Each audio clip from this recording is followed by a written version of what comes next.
పవన్ కళ్యాణ్ గారిని assembly gate కూడా తాకనీయం అని పెద్ద పెద్ద డైలాగులు చెప్పారు.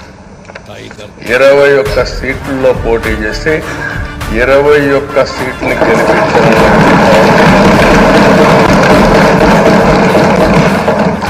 వైనాట్ 175 అని చెప్పి 11 కూడా తెచ్చుకోలేని నాయకత్వం.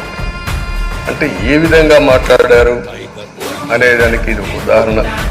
ఆ రోజు పవన్ కళ్యాణ్ గారు చాలాసార్లు నేను కూడా అన్నాను, బయట చాలామంది వివరించారు.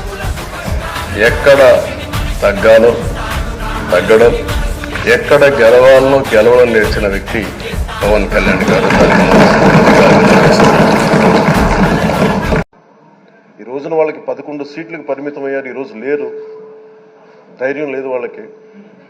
విజయాన్ని తీసుకోగలిగారు కానీ ఓటమి కూడా ధైర్యంగా కూర్చుకునే వాళ్ళకి స్థాయి లేదు. వాళ్ళకి పారిపోయారు ఇక్కడి నుంచి.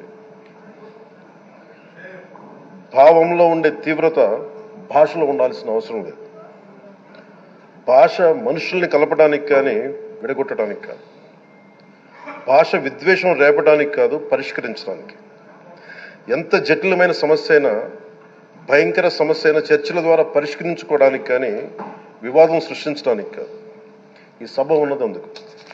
కానీ మనం చూసింది వాళ్ళ దగ్గర నుంచి బూతులతోటి, వ్యక్తిగత దోషులతోటి రాష్ట్ర పురోభివృద్ధిని ఆపేశారు. అలాంటి సభ కాకుండా ఇందాక మన పెద్దలు శ్రీ గౌరవ ముఖ్యమంత్రి చంద్రబాబు గారు చెప్పినట్టుగా ఇది భవిష్యత్తుకి ఇది ఒక ప్రమాణం అవ్వాలి.